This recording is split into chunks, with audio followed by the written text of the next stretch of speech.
At some point in this game, you'll fly your airship directly into a lightning storm, and it looks pretty stunning. You're going to do this on purpose, and you're there to steal its power.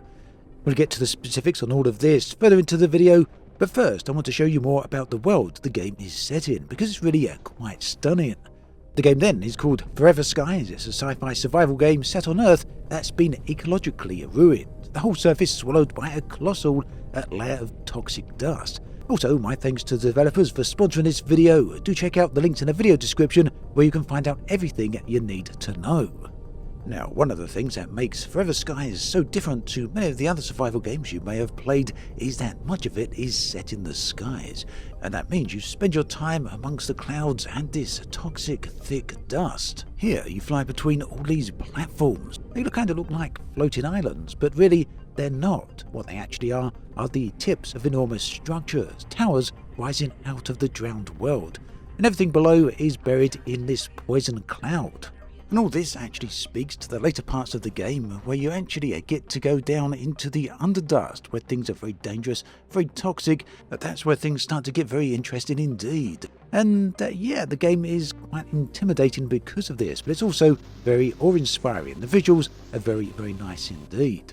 I think you know me by now, I love space games, and this of course isn't a space game, but it has something very similar.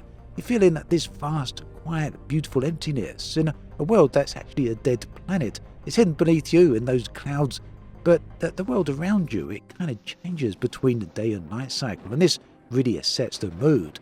And as you travel around, you feel that one minute you're in this lone, empty, vast world, and other times it feels like you're riding on the back of a dead civilization. Now, like I say, there's a day and night cycle that kind of sets the mood here. You get light shifting across the various different platforms, and this, in a way, adds to the loneliness of the vibe, of the environment, the sensation of you being the only one around. The devs like to make a bit of a comparison on what they're aiming for with this game, and I can see where they're coming from.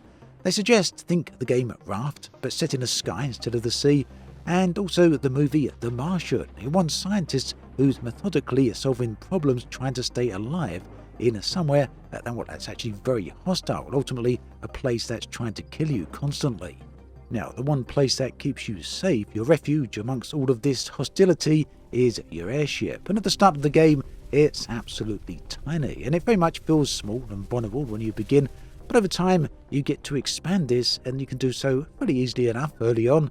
And before long, you'll be adding on various different utilities, a research platform, a fabricator, ways to make food and water, and piece by piece, the ship becomes a real mobile base for you. It's all at once a workshop, a laboratory, a kitchen, a home, all of this drifting above a dead world. And I found as I was navigating around this environment that the ship does have quite a nice feel to it. Of course, don't go in expecting a full flight sim, flight model here, it's nothing like that. What it actually feels like, at least to me, is like piloting a boat, this gentle drift and weight, and it actually works very well for the type of mood that the game is aiming for. And ultimately, what this all leads to is exploration. And you know, me, I really love games where you spend a lot of time exploring, and this is a perfect world to explore. It's something I actually enjoyed, because you never really know what's on the next platform until you're there. And like I say, these platforms are all kind of different. Many of them have little puzzles you land, and you have to figure out how to get around, perhaps past a blockade or through a broken door, or just working out how to reach somewhere higher up that you can't actually jump to. Sometimes you might be able to navigate your ship a little bit higher, but the ship does have a ceiling as to its highest altitude, and that will upgrade over time, but early on you won't be able to get your ship to the higher points on the platform, so you're going to have to navigate up there on foot. And that will involve a bit of climbing and of course solving some navigation-based puzzles. And early enough, right near the start of the game actually, shortly after the tutorial, you'll be set the task of tracking down a character called Noah. And Noah is key to everything that's going on, at least as far as you as a player is concerned. Now, Noah is actually one of the researchers who returned to an ecologically ruined Earth, the world that you're playing in, long before the player actually arrived. And that means your task as a player is to track down Noah's path. Along the way, you'll find his various different hideouts, and this can be one early on, the greenhouse tower, and some of these give you a sneak peek as to what's coming later on in the game. At one point, I managed to get an elevator working. It takes you deep down into the poison toxic gas. You step out into a poison world, and yes, you start taking some damage here, or you start taking some negative health effects, and you can't quite get through where you need to get through because this door needs Noah's keycard. But a glimpse through the window gives you a preview as to what to expect into the future parts of the game as you make further progress. And yes, you'll be returning here later on. It's actually very nice foreshadowing in the early game of what you can expect in the later game. And meanwhile, you're going to be investigating Noah's tracks through the tunnels and the labs, each revealing the tragic fate and psychological toll and madness that was experienced by various different expedition members that found themselves under the dust down there in the deep. Now, eventually, all of this leads you to the latest update, which is called the Final Echoes. This is due to arrive on the 27th of July, so it should be out by the time you watch this video. It's an update that's completely free for everyone who's already playing on PC or PlayStation 5, and this is all coming on the same day that Forever Skies launches on the Xbox Series S and X, and that for the very first time. So that means you'll be able to play the game on PC, PlayStation 5 and Xbox as well. The game, nicely like a lot of these survival games, can be played solo, but you can also play it with up to 4 friends as well on online co-op. And this is where the story leads you next. You find yourself coming to those storms that I opened with on the video. The reason you come out here is power, and it's all part of the new update that adds a whole new electricity system to your airship. And the whole point here is that the more you build, the more power you will need to draw, until the game starts to push you to go find a proper source of power. And the best source of power up in the sky, of course, is perhaps one of the most dangerous things up there. Soon enough then, you find yourself in the Stormhead, and it's one of the most visually impressive things in the game. It's this big, churning electric monster of a cloud, and even though I knew I was flying into it, it stayed genuinely threatening the whole way in, even once I knew I was relatively safe. Try flying in the first few times and the lightning will hit you and it will damage your ship. And if you want to stay there, well, you can try and best to power through. You might make it, you might not.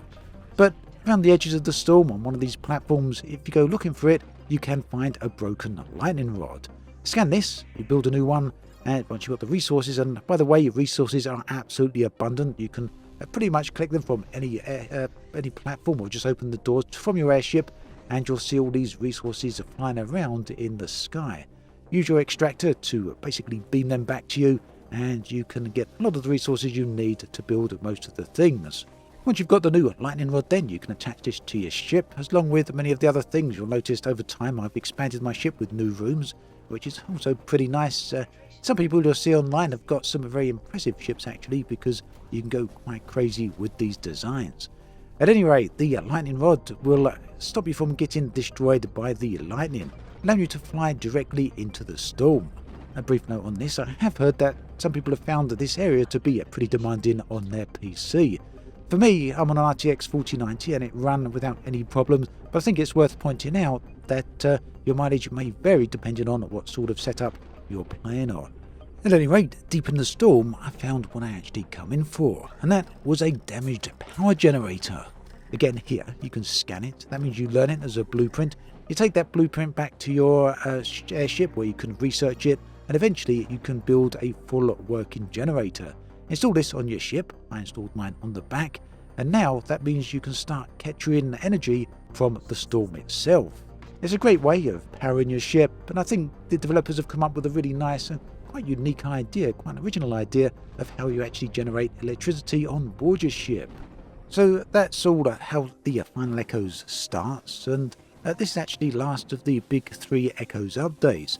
The developers then have always said that they wanted to properly support Forever Skies after its launch, and I think they've really genuinely been doing that. They've been working with the community as well throughout the entire time, and this has happened across 3 updates. That includes the electric system that we've just seen, as well as over 15 new side quests. There's also been an overhaul of the airship damage system, new enemies and combat encounters that you can find along the way. There's new landmarks to discover, new tools, new devices, new decor for your ship, as well as extensive custom difficulty settings as well, so you can tune the entire game to exactly how you want to play. So that is a brief look at Forever Skies. It's somewhat of a lonely but very gorgeous, and I do feel genuinely a clever survival game. It puts you alone in this airship in a world that really did hook me in. And the new storms have really added a nice element to the game as well. So, like I say, the final Echo landed on the 27th of July, and everything you need to know, every platform, the links to all of it is in the description, as well as pinned in the comments section below. So do go have a look, and my thanks again to the team for sponsoring this video. Do take care, and I'll catch you next time.